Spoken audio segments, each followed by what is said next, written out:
And what's up everyone? So today I'm gonna teach you how to clean your old grinder. So itong grinder ko, ginagamit ko na siya for almost a year. Yung last na linis niya parang 1 year ago. Then medyo madumi na siya.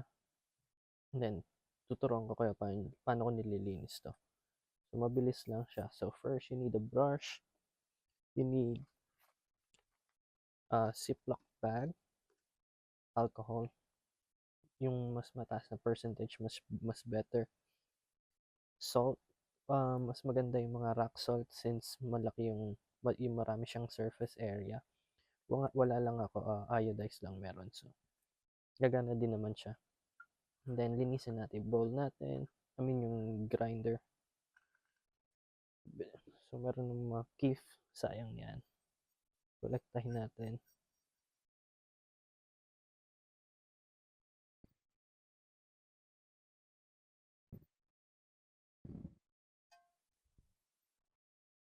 Then, ito din. Siguraduhin nyo din yung mga singit-singit na yan.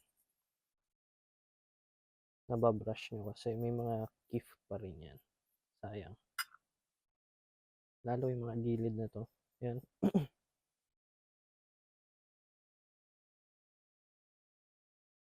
And then yung screen, of course.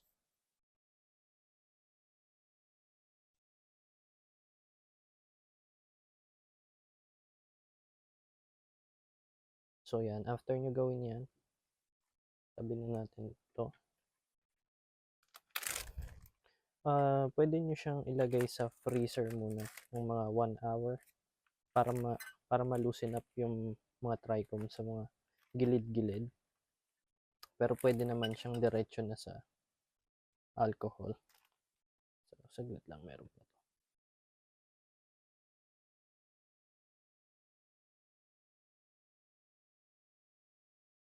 So, ayan, malinis na siya. Then, lagyan na natin siya ng asin.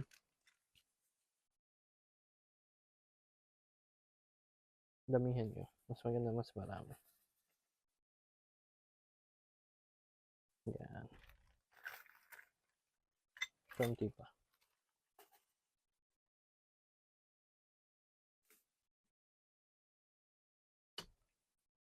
Then, alcohol.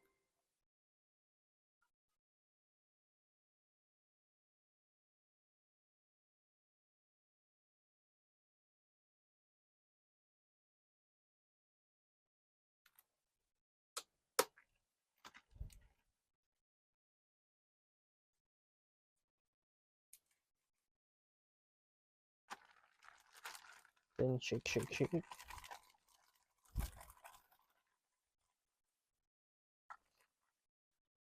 Kita nyo yung kulay, nag-iiba na.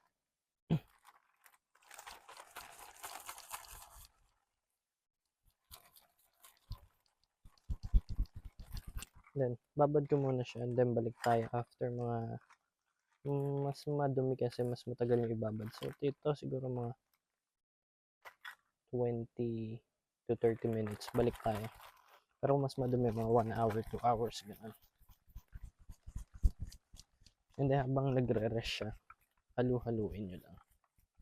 So, see you in 20 minutes. Inaalog-alog ko siya. Inaalog-alog ko pa rin. Pero ito na itsura niya. So, after nito, pwede na natin siyang hugasan. Pero bago nyo hugasan, kumuha kayo ng toothbrush. Pero ako, gamitin ko ngayon wire brush. Meron kasi mga, so parang tawag dito, mga dragon bristle. So, ito yung mga panlinis ng mga bong, ng bowl, mga singit-singit. Gaganunin mo kasi pwede mo siyang i-bend na ganyan. And then, may mga tusok-tusok siya. So, gamitin ko to para i-brush yung ngipin ng grinder, yung nagga-grind na gano'n, yung mga gilid-gilid, para sure kong malinis. And then, i-rinse na natin siya. Pero bago i-rinse, sausaw natin to sa mga ginamit nating alcohol. And then, around the area, para sure na malinis. So, let's go. So, ayan. Rinse na natin siya. Gamitin natin Dragon Bristle.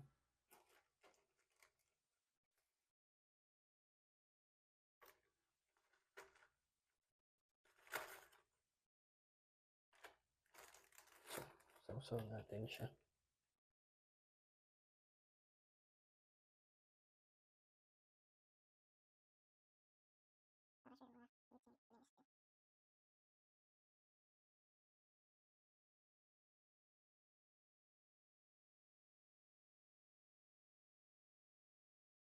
And after nyo, make sure malinis. So, yun nga sabi ko, pwede nyo gamitin toothbrush.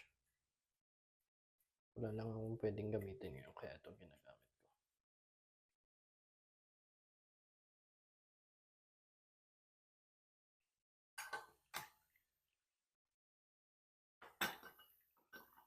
ko. And there we go. After rinsing it, ako usually tuyuin ko muna siya. Yan. Tuyuin muna natin siya. Kuha kayong towel, kahit anong towel.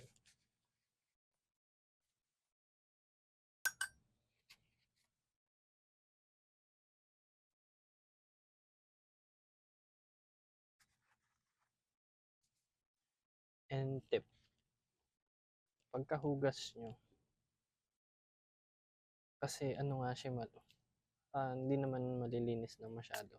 Ako, ginagawa ko, linisin ko pa ulit siya ng alcohol. So, isa pa. Para sure na mawala na talaga yung mga lalagkit. Kasi hindi nawawala ng totally yung lagkit niya after. So, parang kailangan pangalawang rinse pa. Ito nyo? Ano?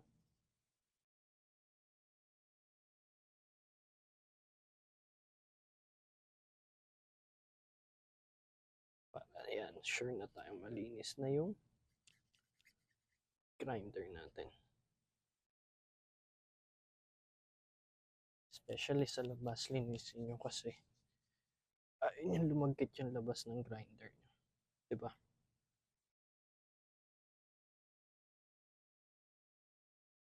Siyempre gusto natin pati yung mga ngipin linis.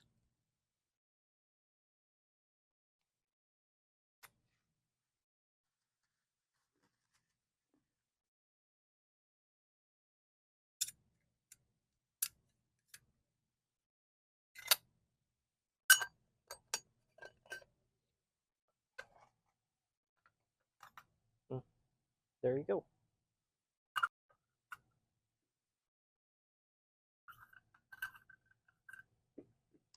Fresh new grinder.